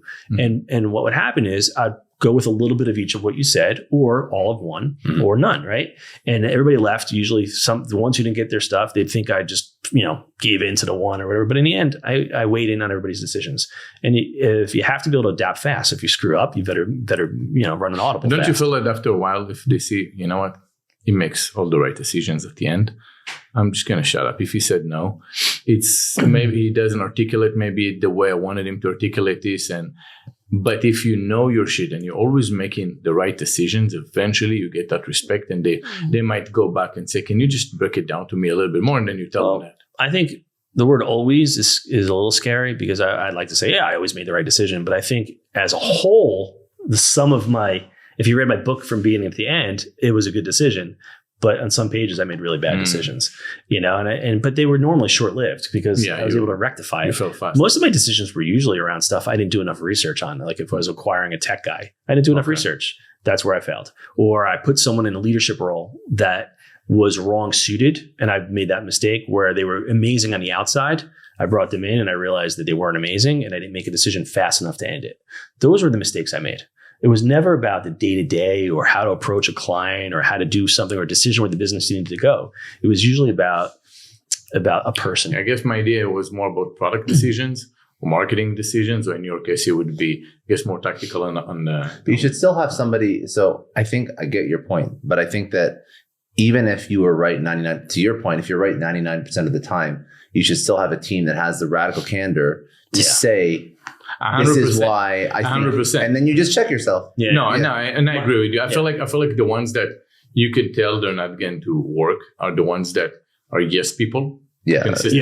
If they don't bring you, there's no leverage. Also, people who execute too fast without taking it all in. But I also, there's a story of life. Like there's nobody whose some of your whole life's decisions, unless you're Jeffrey Dahmer or something like that, you're only known for one thing, right? But you're the sum of your whole life. And it's the same thing with business every day, right? The decision that you're making somewhere was everything that led up to that point, right? So like today I was looking at plans. Well, I'm looking at plans, but it's an exploration of us as a team getting somewhere to the end, right? And I think you can't make a decision here, or here. You got to let it play out. And I think when you're making your right or wrong decisions in that path, there could be right or wrong. But then in the end, collectively, you should make overall a better decision. It's like a horse. You're not going to win every race. You better damn well win the right ones, right? Yes. But I think from a product, I mean, you put a lot of money into it, R&D, get it to market, and then you don't have the right marketing team, you're screwed. So you may have the greatest product ever. Like back to the days I went to photography school, the best photographers were shit at marketing themselves. And guess what? They have a great portfolio, but they didn't have a good career. It's probably the majority of. Yeah. I mean, that's like, I wanted to start an incubator here in town, and, but a real one. Like people do it. It's always a bullshit. And you call it for what it is. You bring people in who have great ideas. They just know what to do with it. So you put the right team around them, whether they're active or they're inactive, they have to decide whether they want to stick around or not. And you give them opportunity, and you'll get some gems out there. And then you get the investment, because we have access to money now differently than others. If you have the right product, you can, like you said it earlier, Brad, if I can make this, I can make the product, I can market it, I can sell it. And it's true, I can sell anything. You can sell anything. You have different skill set than mine. But it's a matter of, is it a good product first? If it's not, 100%. If it's not, you're just going to get the returns, right? Yeah. Well, early days of video, I remember we used to say video, still photography, whatever, video, what sold more. And I'll never forget, there was a client of ours that only cared about revenue, because they didn't care. The returns just got all billed back to the manufacturer. And I said, they said, so we don't care about the returns. I said, well, you should. And I'm like, why? I go, because if they're returning to you often, your name of your big giant internet computer company is now getting associated with returns. And I said, long term, they'll stop shopping from you. I said, so if you make videos, you'll be able to show them not to return this printer because of X, Y, or Z, and so on. And they never cared. They never did it. So I don't even think they're in business anymore. They were major. That's funny. I'm not saying it's because of that, but in the end, everything adds. Yeah, in the end, you're the sum of it, right? You're some of all those decisions you make. It's kind of like the American automobile industry. Not for many years, they've they've neglected that mindset, right? Yeah. When they were going in from a finance mindset instead of engineering mindset that had for the Japanese automobile industry, right? And they were all thinking about maximum profit, quarterly earning, and they would come down with a product that was inferior eventually to the Japanese, and eventually it was known as something that breaks more and so on. Yeah. And that's the same thing. It is. It is. I mean, you just got to do a good job and get things right. I mean, it's that basic. Make a good product. Make sure it works. Make sure it does what you say, and market the fuck out of it. Exactly. And then guess what? Then know what your next version is going to be. Wait, and then change it, and then market the fuck out of that. Right? Apple and the iPhone is a most brilliant thing. It's kind of ruined society, but I'm addicted to it too. But the reality is, they know what the next 5 versions of that are going to be. Right? Nothing's monumental anymore, but it's how you market it. Right? And now you just want the best one. For me, I want the best camera. Other people may want other things. Right? So they know what it works. And they go through it. But early days when they were making monumental upgrades, they knew what they were going to do for the next couple of years. So I tell everybody, like, especially in marketing, don't vomit it all today. Bits and pieces, build it up, learn from it fast, make the changes, do derivatives, and then just keep going with it. And then there's a saying I used to say, I always used to see it on TV. Like, remember when they used to run reruns in the summer, right? On TVs. Yeah. And NBC used to say, if you haven't seen it, it's new to you. Right. So it's a good way to say, back then you didn't have DVRs. You didn't have on YouTube. So I always tell everybody, don't change an ad if it's working, because it's the first touch on there. Yeah. If they haven't seen it, it's new to them. It's just not new to you. It's working. Don't change it. Change your second, third, fourth touch based upon what's working. And I don't know how I just got there, but I think it's a matter of just understanding what the product is and meandering with it, from the right intelligent business decisions. You feel like throughout the years when you're building your company and you grew, you had a couple aha moments where you saw someone who said something, or you looked at and you said, "Oh, I never thought about that." You modified it, and then you saw. It's funny you ask that. There's one specifically. I used to go to Starbucks in the morning. I was a tea drinker, not a coffee drinker, and I'll never forget the Starbucks right up the street. They were closed for like a month or two and redid it. And I went in there, manager, I got friendly with everybody there. I don't know about you guys. I talk to everybody everywhere, noise the hell out of my kids. But so I got friendly with them, and the manager's so mad and stressed. I'm like, what's wrong? She goes, they ruined the store. I'm like, honestly, it's really nice. She goes, no. She says, I have to hire an extra person now. I'm like, why? She goes, because now they put the oven or the barista thing too many steps away. So now I have to hire another employee. That was an aha moment for me. I went back to my studio that day and redesigned how we actually ran our photo shoots. And I was able I reconfigured it all, and I increased our productivity by almost 20%. Wow. That's the McDonald's story too. It was fucking great. 100%. Yeah. You should have watched the founder back then. You would have been. I'll tell you, but who didn't like me were the models, things like that. I found like the models are models, right? So they like to smoke, chit chat, whatever. So what I did was I put in the past, you would have 2 sets next to each other, and the stations would be on the outside for the hair and makeup and model styling. Well, I put them in the middle, and I put the things on the side. So once they're in the middle, they couldn't get out. It wasn't easy for them just to go walk outside, smoke, get in a fight with a boyfriend or whatever. So they all stayed in the middle. So you optimize the product. You forced to optimize the productivity. And their footsteps on and off set got shorter and shorter, and I increased productivity 20%. So yeah, that's the thing. When you're a process-oriented person, you don't think about that. This is a result-oriented person, right? You're thinking about optimizing the heck out of everything during the time you're doing it. I like it. It was so when you're saying you had that aha moment. Do you have any other ones that were not tactical? Because that was a more tactical one. They were more like inspirational. Aha moment was when one of them was when I walked away from one of those transactions early on. It was aha moment to realize that I didn't have to be the center or the cog of the wheel, that I needed to have people to be there. And that enabled me to grow the business better. It also, going through a deal, made me want to win more and kick their ass. So I did that. That was kind of aha moment. Failure, you have aha moments, but they're not an aha moment. They're just a long eventually. So, I think I never had big wins in one go. Did you ever have any big wins in one go? I want to say I did have one specific. Not selling your business or anything like that. No. No, I went on a show, on a conference, a CEO conference. And I met this guy. At first, he was a little bit cocky, but then I learned that he was really somebody and just had a lot of input of people asking him advices. So eventually you block yourself. So I ended up just grabbing drinks and talking about chicks. And then, it's like, he gave me one advice that I said, oh, fuck. I couldn't wait. I left. I went, I implemented that on my website. I mean, not for my website, it was something else. And at the time, it was 90 days until you see results in SEO. And 90 days later, 10x traffic consistently until I exit the business. Just one fucking thing he told me. Change everything. So that was one, and there were a couple other ones. There were a couple other ones that were revenue driven in a way that I was just thinking about buying products different. Mm-hmm. Procurement was different, and it changed. And another one was about running the business. I went over to I feel like the best mentors for me turn out to be my competitors. Yeah. We're being friends. We go over.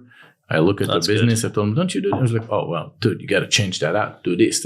I didn't talk to one competitor in 20 years. I hated them all. No, I mean, I can tell you till today from my previous business, I'm still friends with clients, competitors. We're all, I just didn't feel like it makes any sense to be just being nice one time and everybody melt and everybody's friends. You're a better person than me. I think I do that now. I would do that now. Back then, I don't know. I just had too much. I don't know. Ego. Whatever. I'll never forget when, after we did the merger, that's, by the way, it's a good story. And I think you actually listened to someone, right? You had the aha moment and look what it did. Yeah, no, absolutely. Look, when someone goes and tell you, I don't mind selling something at cost sometimes, as long as I keep the contract. Mm-hmm. So with the way we were doing things, we would sell truckloads from, say, different stores.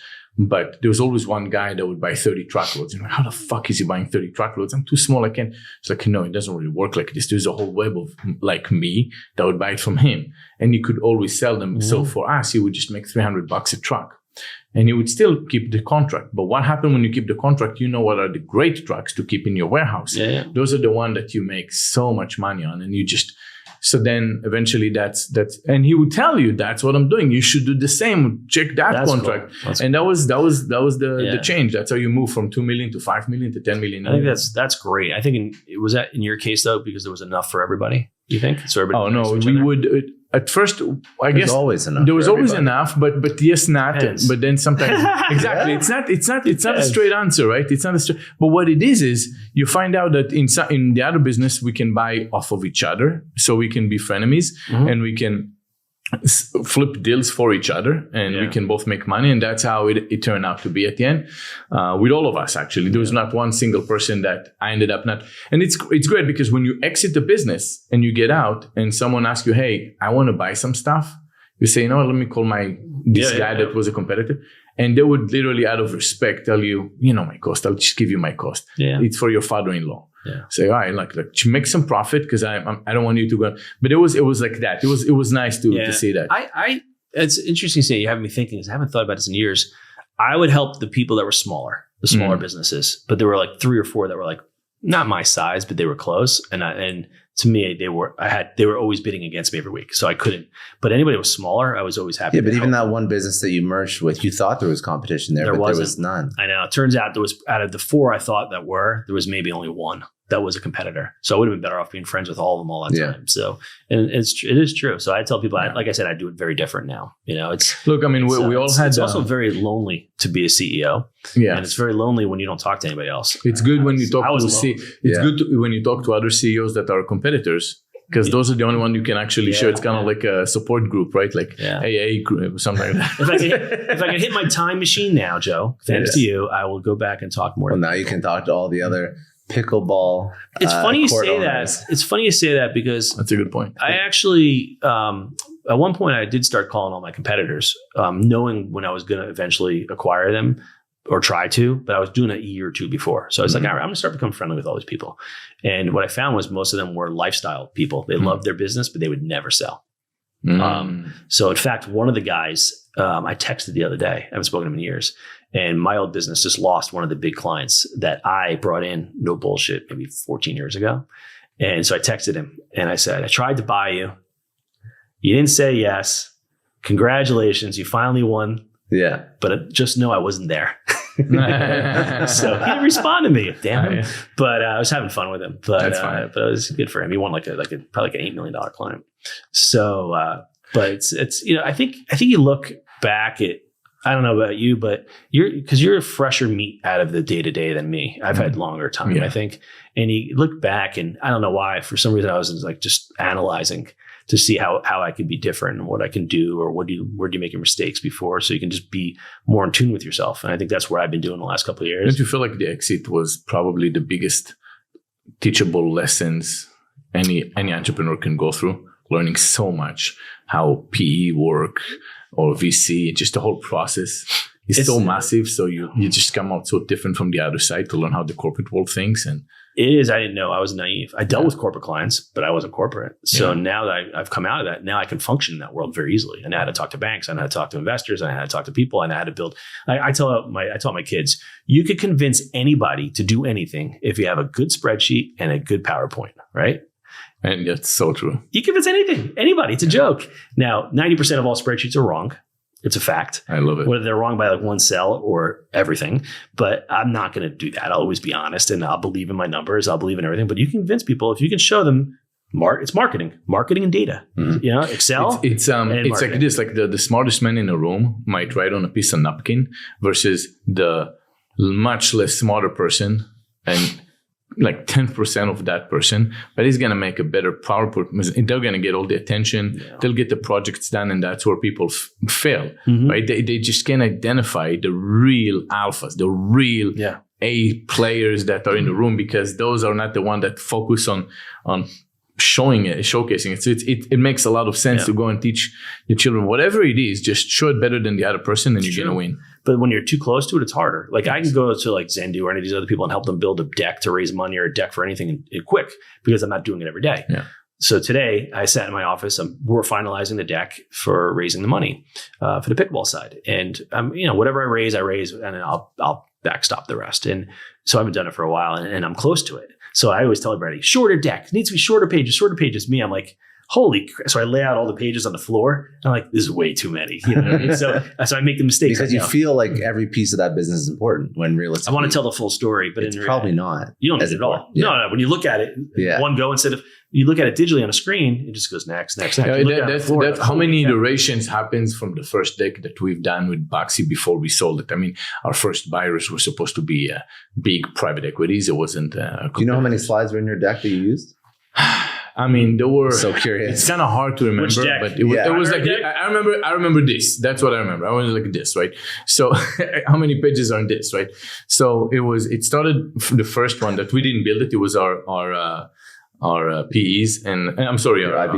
Our IBs, and I remember my CFO looks like wah wah. I was like, you needed so many modifications after. I was like, it's a journey. Yes, it's a journey. It definitely is a journey. But one thing Calacanis does with his launch incubator is he works with the people that make like a 5-page deck and then a full deck. So I remember when Lillian was doing hers, it was like 5 pages. And she had to get the whole pitch done in like 90 seconds.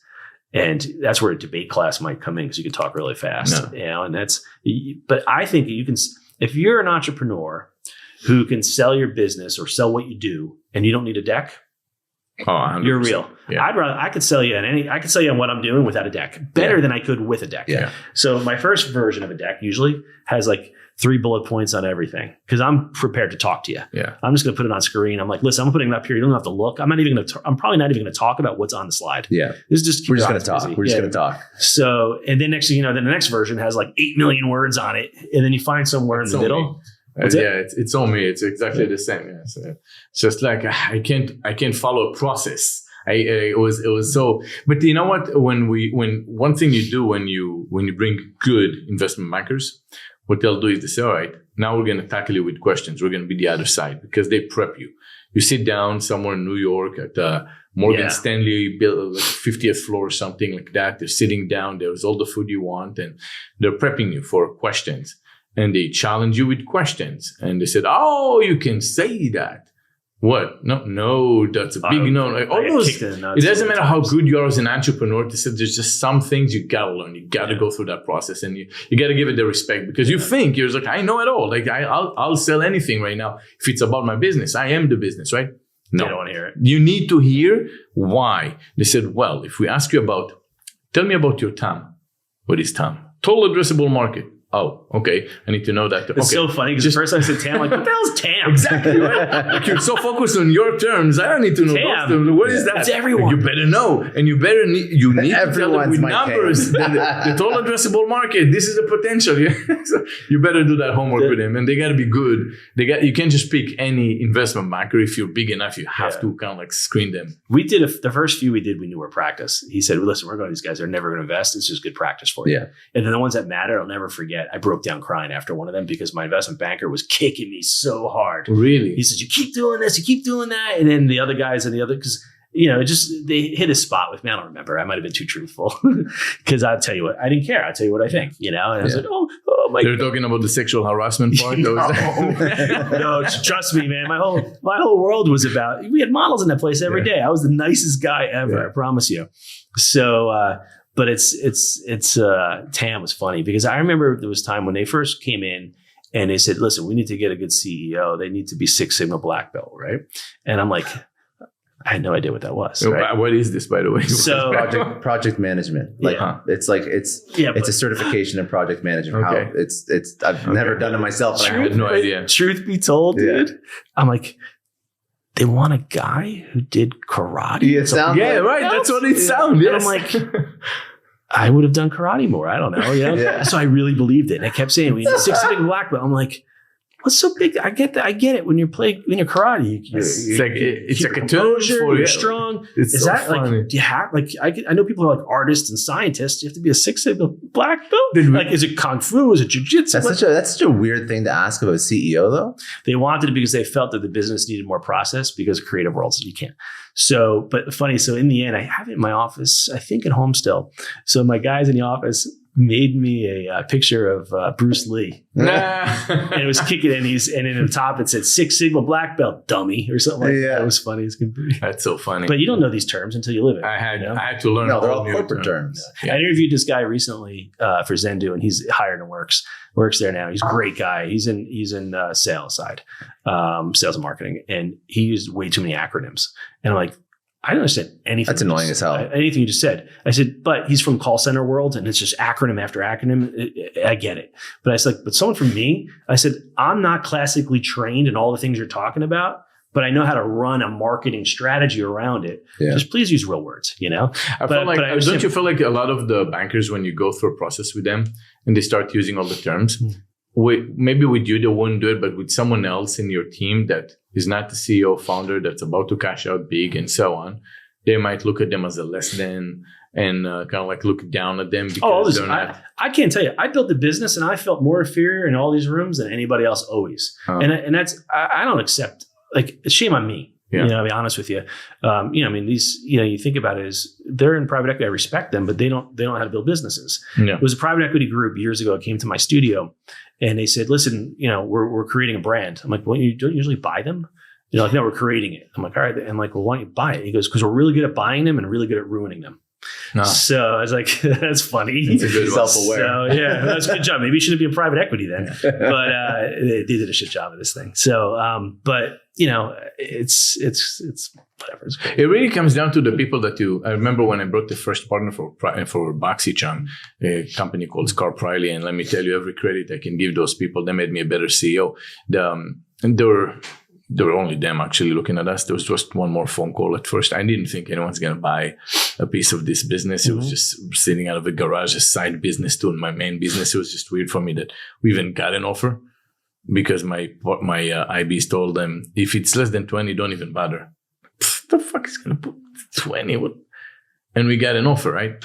And and I remember when I met them, I said, I really like those guys. Yeah. They told me, look, usually the ones you like are not going to buy, they're going to be the one to invest. And even if they are investing, they only last in the beginning, you're not going to like them later. Just expect. So they ended up investing and till today we're great friends. And it was just, that's weird. It was awesome. It was awesome. But the thing is, every company they invested in, I'm just trying to put back to the PE side because people might listen to us and think, oh, they're all horrible. No. Every company, most of their investments did amazing. Mm-hmm. They're kind of like there to support you. Oh yeah, they're just not touching your business much. And it was so it really depends. It's kind of like, okay, how much are you going to be involved? Obviously, if they go and they put a different CEO in the business and everything else, then That's that. You know? I gotta tell you, I actually feel bad for the guys who invested. I really like them. They actually killed it. The PE firm that invested in us, they've killed it in all their businesses. And when I say kill it, like 20, 30, 40 times their money on some of them. So, and they're brilliant. They just happen to choose a very difficult business of mine that was very different than what they're used to. And the funny thing is, one of the groups we talked to, we didn't go with. They were a fundless PE firm. So they just call everybody and get money. And the gentleman they brought to as their like the expert is that guy I was mentioning earlier, that he's a marketing tech guy. So it's been however many years, he and I are like great friends. Yeah. So, but at the time it was what it was. But in the end, I respect the private equity guys. They need the world functions because of them. And I respect their knowledge and all that stuff. And I always was frank with them when I wasn't too emotional, because I'm emotional. I'm not going to lie. So, and I said, listen, you can't communicate that way with me. It just doesn't work. You know what I mean? There has to be a certain way of talking to each other where there's a respect. Even if I'm annoyed at you, I'm still going to be generally kind. If you're annoyed at me, kind of be there. But if you're an idiot or you do something you don't listen to me, I'm just going to pound you. Now we're having our kumbaya here with insane apologizing. But there is private equity is there. You just have to be prepared and understand how to work with them. And most entrepreneurs don't know. So, but also they have to be prepared to understand how to work with businesses that they acquire that are outside their thesis. I agree with you. And I think that's the key thing. And I think I had such a weird business. Yeah. How many photo companies, photo and creative and content companies were doing combined $100 million a year, more than that. So nobody knows what that is. It's funny is you had Amazon for content creation, you had Amazon and us. We were number 2. Wow. Amazon obviously a little bit bigger. Yeah. We were the number 2 content creation volume in the world. And, but then you had tons of these people that are doing $1 million, $2 million a year, they're everywhere. And so give them credit. They're happy with that, Yeah.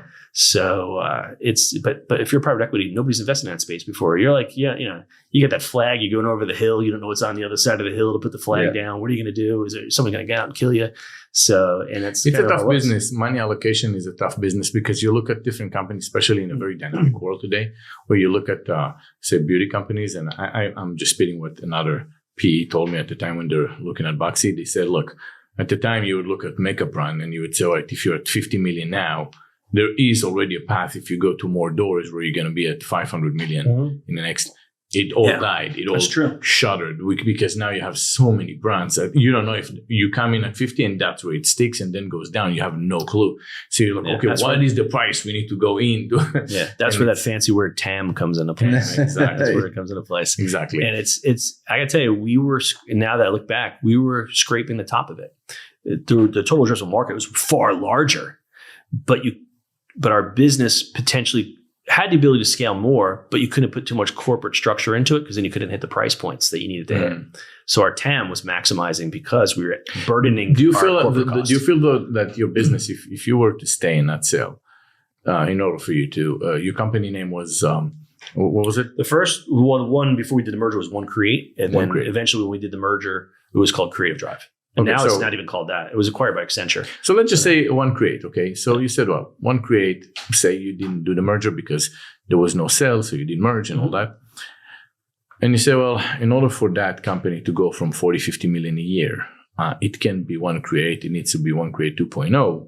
And I have to get uncomfortable. And did you have that moment in your company where you say, I'm just not going to go to 100 million. Like I got from 0 to 40, but from 40 to 100, I need to change something. I did that from 20 to 40. Okay. So I stepped back. I said, we got to do it. Went 20 to 40 and went fast. But that was my number because I knew what the multiples would be around that time, and I knew I can sell, what my EBITDA would be, and whatever else. So that was my goal because I knew that was my FU money at that point. I was like, all right, that's the number I needed. I know I could live a certain lifestyle, and then I know I'd roll half, and I know the upside would be better. So I had that goal, and at that point, I was thinking about what was right for my family, not about greed. But if you say you couldn't sell the business, sorry, my phone. How could you? Oh, no. Talk to his parents. Okay, so. So then let's just say something happened. You're like, okay, the whole deal falls apart. Nobody wants to buy you. Nobody's knocking the door. You're staying in this business. You're for the long run. Do you feel like in order for you to get to 100 million by yourself or 200 million by yourself, was there like a plan to say, okay, this is the problem in the market. I'm not solving it with this one. I have to get really uncomfortable. And lots You're of scraping the TAM. What's this? I think I could have done it, but I would have needed to take a couple of months off to clear my head. But makes sense. Just the whole idea of building your business up to sell. And then even after you sell or bring investors in, you should leave for a month because your mind can't think anymore what's right for the business. Yeah. You're thinking about, all right, this is a good decision for the business, but how is it going to be for my investors because you're in the middle of a deal? You can't think right anymore. So I think anybody, if you ever do it, put in your deal, you're taking a couple of weeks off afterwards because your investors want to see you month one perform. The reality is you should go home. We used to call it in the Army end of series mentality. So if you're doing a tough series, leadership, whatever it is, you have the last week. Everybody knows it's the end. You kind of have a fuck you mentality already, and your instructors and all. It's just so they have to kind of punish anyone extra because in a week you're leaving this particular base, you're going back to your unit, and because it's over, you're done, right? Yeah. So it's the same thing when you're about to cash out big. Yeah. Your mind, you have to fight with yourself, right? You have to fight with yourself to still do what's right for the business, because if that deal doesn't go through, you don't want to wake up tomorrow with a challenged business. I think I had a lot of high stress clients, and not just the brands, but the people who work for them. And I think because I took it personal, everything personal, it was really hard on me. So I think time off would have done. And then I could have stepped back and say, all right, what I learned from this, right? And put the right CFO in, get the right, shake up. There was one or two people on the management team need to be changed. They shouldn't have been let go. Their just position should have changed a little bit. And then you say, all right, how are we going to scale moving forward, right? And then my technical debt. So I think the technology was something I didn't know enough about at the time, and that was just destroying me. So mentally. So I think I could have gotten there. Yeah, I definitely could have. Do you feel like you mentioned before something? You said that was it that your CFO was managing all your finance at the end, but you still looked into the finance before I brought investors on? I brought a CFO in more just to prep us for sale. Oh, so I really had a controller. Okay. So in the end, I knew I knew numbers, right? So I knew if you bid a job, what it's going to net out. But I also knew, you also have to look at your overall operating costs. And this is what happens less so in big corporate world. I know if I start compounding work in the same office, your costs go down because you start maximizing when you use your staff. You're not billing someone at 100%. Now you might bill them at 120%.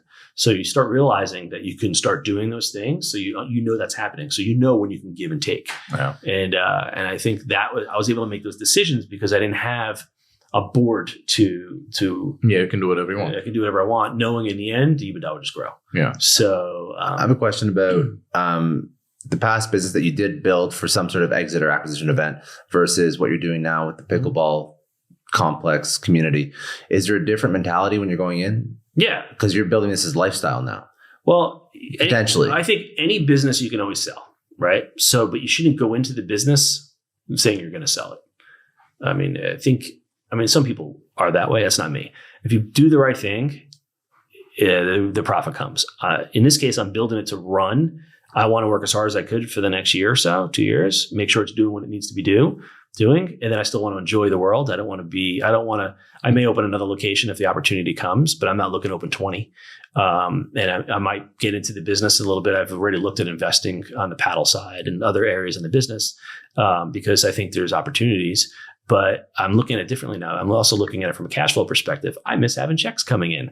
So if this business, it's going to perform the way it should, checks are going to come in. I'm going to have cash flow. And then not only that, have a lifestyle, a place where I go to the office every day, see people I like. I miss people. I miss working with people. I miss the camaraderie. I miss when you build a business, what it becomes. A business is a living, breathing entity. And if you keep feeding it good food, you keep feeding it good work, you keep respect to people, that breathing entity, it grows, it prospers, And I see from what we're building right now, success is many levels. Success is making sure people who come there enjoy themselves, making sure they're respected, making sure the food's good, making sure the beverage is good, making sure the experience is good, making sure you're maximizing revenue and profit, but not hurting experience, and then doing all those things. And if you do that right, then your profit comes. But it's not about being greed, and otherwise, if you're building a business that you're that worried about it, then you shouldn't be building that business, right? And so the numbers, you build a good spreadsheet, right? So my partner and I, Rich, built a great spreadsheet. It's true. It works.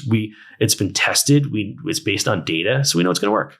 After that, it's don't fuck it up, Yeah, I feel like if the product makes sense, you can modify the product once you get into it. You're like, okay, we have way too many pickleball courts, modify those few to tennis, whatever it is. But the rest, you can go and change 20 things. What you see now, it's not. But as long as you focus on the results, you're good.